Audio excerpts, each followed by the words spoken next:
Michigan Magazine is kept on the road by our many Michigan friends. Cops and Donuts Bakery, downtown Clare, a winning combination. Cops and Donuts. Thunder Bay Resort, a destination for all seasons with special events and packages. Thunder Bay Resort in Hillman. Clemix Sales and Service on Mapes Road, west of Mile, your complete recreational vehicle sales and service connection. Visit their beautiful showroom of new and pre-owned ATVs, lawnmowers, power equipment, snowmobiles, utility vehicles, and more. Clemix Sales and Service is also the home of the American-made Victory motorcycle line on display at Clemix on Mapes Road, Mile. The Michigan-made rebounding mailbox pole. Never again worry about the winter snowplow taking out your mailbox with this ingenious rebounding pole. Your mailbox takes a hit and keeps coming back year after year. Call now or visit their website, toughmailboxes.com. All aboard, ride on the Michigan DeSable Valley Railroad, a quarter-scale passenger train through the beautiful scenic landscape of northern Michigan, just south of Fairview. Now open weekends and holidays. Visit them online or call them now. Hi everyone, welcome to Michigan Magazine. I'm Barry Stutzman. Glad you could join us off the beaten path. On this week's Michigan Magazine, we have fun, exciting, and intriguing places on our list of people, places, and things to discover. On our first stop, we kick back to enjoy another folk festival in northern Michigan. It's the Noreast'r Folk Fest, and this past June they celebrated their first decade of folk music, folk art, folk food, and folk fun. And there's nothing like exploring this world of diverse and eclectic personalities each June, deep in the woods of northeastern lower Michigan's Oscoda County. We'll talk with the founder, Buffy Gaylor, and enjoy the sights and sounds of a festival that draws artists, musicians, teachers, food vendors, and families from throughout the country. Then we head for the excitement of thunder over Michigan at the Willow Run Airport near Ypsilanti. We'll stop for just a moment to catch a performance high in the sky of a world-class aerobatic pilot, Michael Goulian of Boston. Buckle up and hang on tight. It's only a preview of an upcoming Michigan Magazine show, but it'll have you on the edge of your seat as he performs a few death-defying 10G stunts to a gasping crowd, all to raise awareness of the Yankee Air Museum. Then we're digging deep into the Michigan Magazine video archives to visit with a journalistic sleuth, the late Judy Kernick of the Owasso Argus, who helped track down the family of a Civil War veteran who seemingly was forgotten in an abandoned cemetery along northern Michigan's dirt roads and Mount Tom. It's an amazing story, bringing closure to a searching family. Stay tuned, it's all coming up next on this week's Michigan Magazine. Support provided by Thunder Bay Resort.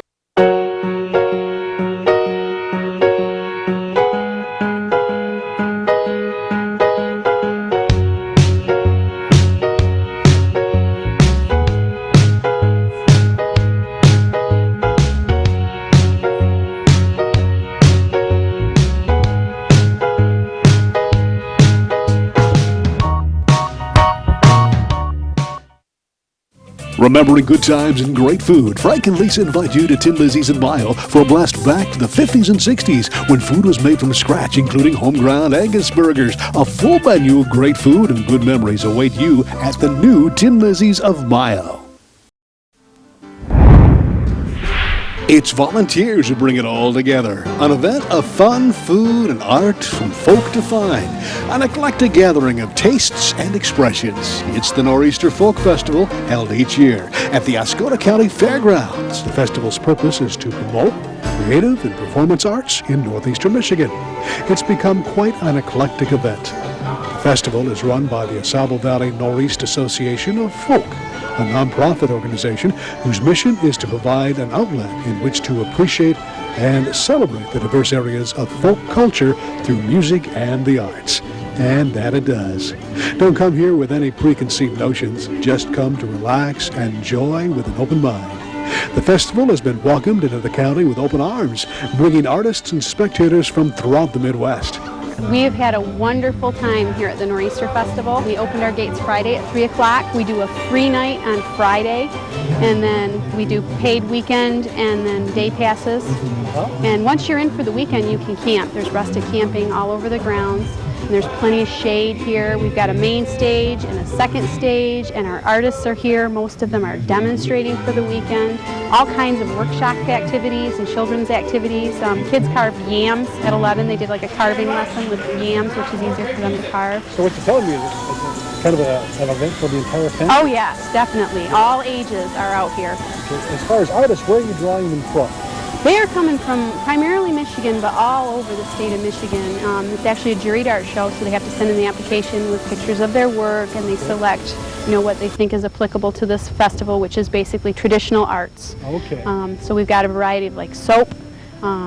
We've got a blacksmith over there, working blacksmith. Most of them demonstrate. We've got tie-dyes. Now they are actually demonstrating the way they fold and tie. Okay. And we've got some soap workshops. And all kinds of wonderful art activities that are going on. Of course, the big draw is the music. The big draw is the music here. And what you'll see, if you go to main stage and look, we've got a handful of people in there in the shade. And if you start really looking around the grounds, you find us spread all over because you can hear the music everywhere. And then the music from second stage is pretty much contained. It's in a building and it's pretty much contained in there. So. Okay, so it's not something that you have a pre-designated place to sit. You can just find a comfortable You find a place you like. Yeah. What kind of music are we talking? We're talking about traditional styles of music, bluegrass, Celtic, Gaelic. We've got a bagpiper walking around here. The stage that was initially there was basically a platform with pipes and a canopy over top of half of it. And we wanted to see something more. We wanted something more substantial on this grounds for all the activities that occur here throughout the year. So this is a non-profit organization. And we're run by a board of directors that meet at least monthly. Of course, you get into this time of year, we have to meet more frequently just prior to this festival. We do have members and volunteers that come in. This is all volunteer run, this whole operation for the weekend. We do other activities throughout the year, primarily fundraiser type activities. We put on concerts, we have talent competitions, things of that nature, all music and art related type activities. And our primary purpose is to support the music and performance arts and craft arts in Northeast Michigan. It's bringing a flavor that many people in this area weren't aware of. Yes, perhaps, and not, yes. Really subject to, or even, you know, it gives them a good look at what's happening elsewhere. Definitely, definitely. So what's the plans, hopes in the future for the Noreast'r? We want to see this continue to grow. We want to see more local people come out and experience this.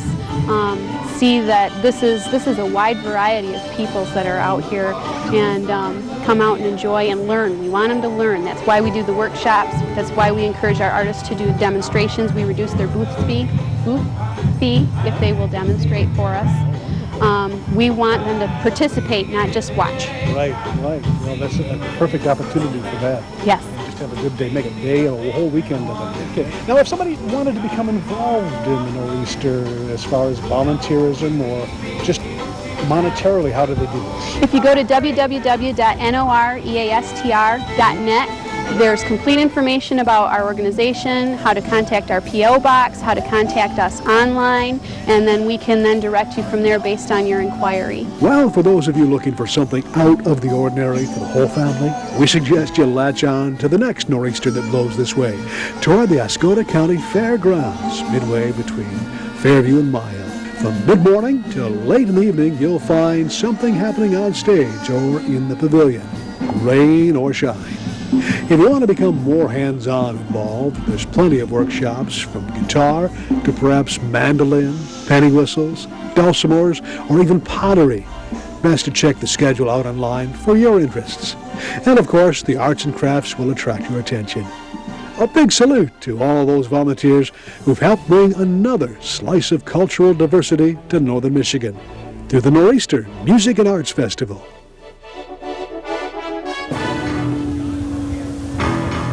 Ladies and gentlemen, can I have your attention, please? The man circling high above is a former U.S. National Aerobatic Champion, Red Bull Air Racer, and is one of the world's few aerobatic superstars. He's dedicated almost his entire life to extreme flying. Goodyear Aviation presents to you, from Boston, Massachusetts, Michael Goulian.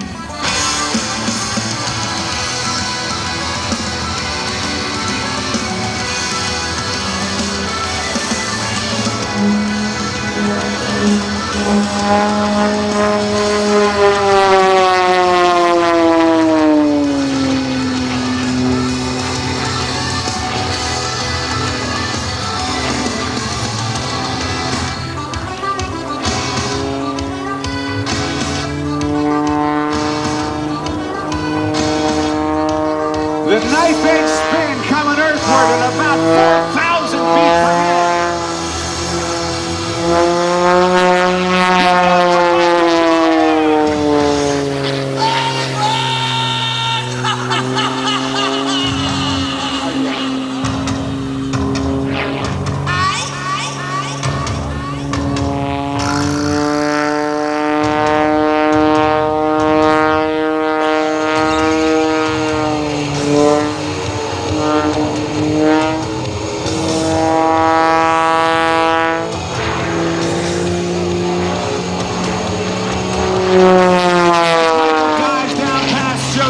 Watch the nose come up as he experiences 10 times the force of gravity. The roll rate of the Goodyear Aviation Extra 330 is phenomenal, and so is its ability to do the torque roll.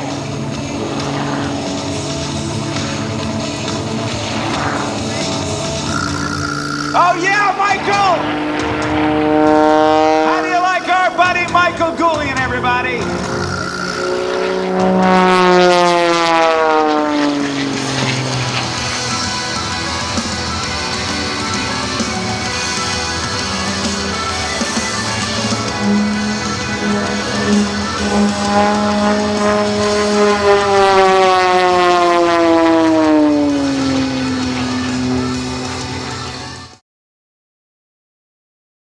Michigan Magazine is being brought to you in part by Hingeman Acres Canoe Livery and Resort on M33 just north of Mayo, catering to the outdoor enthusiasts. Cabins, canoes, kayaks, rafts, and more. Daytime or overnight trips along the world-famous Asabo River. A family getaway for over 75 years.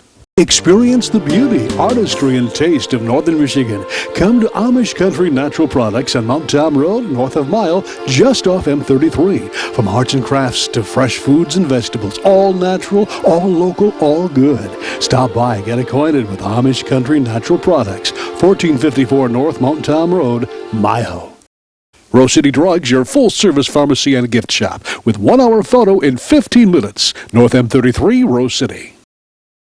Hale Hardware, your do-it-center in Hale, Michigan. Much more than a regular hardware store, providing everything you need for whatever your project is, along with a knowledgeable sales staff to get her done. Serving northern Michigan since 1946. Hale Hardware, south of M65 at Ainsley in Hale. Judy Brown Kernick is a contributing feature writer for the Argus Press, a local newspaper out of Owasso, Michigan, and also a member of the Daughters of Union Veterans of the Civil War. Judy's also a very talented seamstress whose specialty includes an ability to create accurate reproductions of Civil War clothing. Her talent is in demand by those involved in the growing Civil War reenactments held around the country each year. This talent, along with her other wonderful culinary talents, is what first drew Michigan Magazine to her Chesaning home. Experiencing Judy's wonderful Polish stuffed chicken breasts, we settled down shortly after to talk more about her passion for the Civil War and how an unusual sequence of events resulted in her being drawn into an historic reinterment of a Civil War veteran miles away in a forgotten Oscoda County cemetery between Mayo and Fairview. This Elmer Township cemetery was abandoned back in the very early part of this century, with all those buried relocated to family plots elsewhere, except for one. Civil War veteran D.C. Calkins, who passed away in 1899 at the age of 60. D.C. Calkins joined the 81st New York Volunteers on September 20th, 1861. After being mustered out in 1864, he eventually moved to Michigan and homesteaded Oscoda County in 1881, where he died 18 years later. No one really has all the answers to why D.C. Calkins wasn't moved from the Forest Cemetery when all the others were, except that no relative could be found to give the appropriate permission. Calkins' grave was apparently lost in the overgrowth in this forgotten cemetery, unattended until sometime in the 1980s, when Jack Shield, a veteran of World War II, found the grave and began tending it. The tending continued by Don McCosh, a retired Detroit Fire Department officer and the American Legion of Luzerne. At this time, nothing was known about the life and times of D.C. Calkins, until, as Judy Koenig told us, Bob Dobsky of the Oscoda County Herald stepped into the picture and began writing about this apparently forgotten grave, which resulted in Judy beginning her own intensive research. With her extensive connections, she'd keep Bob informed of any new discoveries. A very short time later, Judy's research was halted in its tracks when a letter was received in the office of the Oscoda County Herald from the great-granddaughter of D.C. Calkins, Dorothy Seeley Reed. As Bob tells us, probably the most interesting and exciting part of the whole story for me was actually getting the family members involved. They stepped forward on their own. What happened is I day in August, went to the mail, as I always do, got my packet of mail, which is just like Christmas. Maybe you set the big packages to the last, or you rip into them first. And so with my mail, I always go through and anything that looks like it's personal and might be of interest to the paper, I set those off for last and open up all the press releases that we get every day. And so I got through with those, and I went to the handwritten ones that are from people with some stories to tell or something. And of course I saw Judy's in there, so I knew what it was about, or what it would be about. So I opened that one up and read her progress report and how she had made some headway and found out some information on D.C. Calkins. Not a whole lot, but a little bit. And I said, that sounds good, and set that one aside and went through another few, and then got to Dorothy Reed's.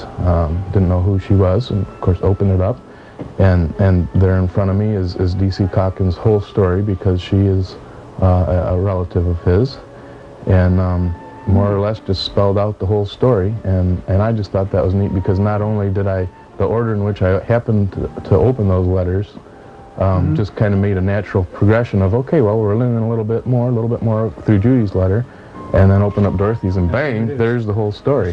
And so, of course, I got about halfway through the letter, and I said, I can't take this anymore, and I called Judy up. And he said, I have good news and bad news. And so we let him give me the good news first, which was that the great-granddaughter of D.C. Calkins had come forward. Up until this time, there was no one left in the area who even knew who this man was. So that was the good news, and then the bad news was that I couldn't have fun trying to find out who he was anymore, but that was good news too, because I'd become really very involved in it. So I was thrilled that we found out who the man was. And as it's ended up, his name was Daniel Calkins. He entered the military under the 81st New York Volunteers out of Elmira in 1862, and served his 3 years right to the date when he was mustered out on September 20th. And he was 5'8", and had brown hair and blue eyes, and he went from being an unknown to someone that we knew, physical characteristics on, and just it's almost become as if he's part of my own family. I gave Dorothy Judy's phone number, and to allow her to contact her if she wished, and she did, and so the two of them began working on plans on what could be done, and kind of reaching whatever agreements needed to be made, or arrangements that needed to be made, and they've kept me informed of what's happening. the sequence of events started nearly a decade ago, culminating in what would be a re-interment of D.C. Calkins with full Civil War honors, including participation by sons and daughters of Civil War veterans from throughout the state, the American Legion, and relatives of Daniel C. Calkins. When it's all said and done and the procession is everything is taking place, what do you hope people will get out of this? I think everyone's greatest fear in life is that they'll not be remembered and that they'll be left alone. And that is, as a living person, and also the fear that when you die, that you'll just be forgotten. And then also that people will be able to see a man that really lived. Join us for a future edition of Michigan Magazine as we'll attend a pre-exhumation religious service and meet with the Calkins family members at the old abandoned Elmer Township Cemetery in northern Oscoda County. Then on Memorial Day 1999, attend the actual funeral services of Civil War veteran Daniel C. Calkins as he's finally laid to rest in the family plot at Kittle Cemetery.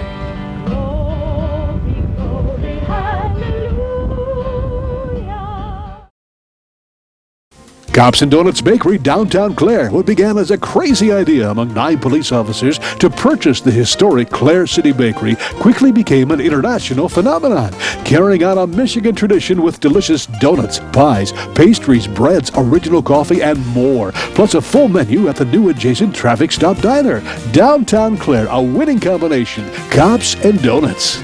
Vacation. Don't make the planning of it more than what you're trying to get away from. At northernmichigancabinrentals.com, you can choose from over 2,500 cabins, cottages, lodges, resorts, lakefront vacation home rentals, and more. Whatever experience you're looking for, from rustic to luxury and everything in between. No more rustling with telephone books. No more endless internet searches. Just one site with over 2,500 Northern Michigan destinations. northernmichigancabinrentals.com.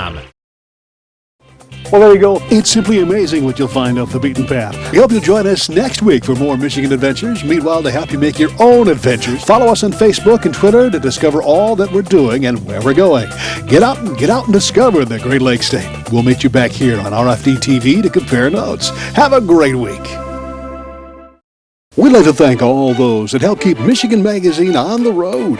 Thunder Bay Resort, a destination for all seasons with special events and packages. Cops and Donuts Bakery, downtown Clare, a winning combination. Hale Hardware, your do-it-center in Hale, Michigan. Much more than a regular hardware store, providing everything you need for whatever your project is, along with a knowledgeable sales staff to get her done. Serving Northern Michigan since 1946. Hale Hardware, south of M65 at Ainsley in Hale. Canyons Lakeside Resort and Marina, located on the shores of beautiful Sage Lake. Get away to their newly remodeled, beautiful bed and breakfast, or their historic 13-room hotel. Special events and activities for all ages. Call now or go online for more information on this Michigan treasure. Rose Valley Winery on Beechwood Road in Rose City. See what thousands are raving about, creating a delicious variety of award-winning Michigan wines. Stop by and taste for yourself. The taste of Michigan is yours at Rose Valley Winery. Discount Foods, downtown Mayo. Find national name brand foods and merchandise at sharply discounted prices. Shop the smart way and please the family without breaking the budget. Discount Foods, downtown Mayo.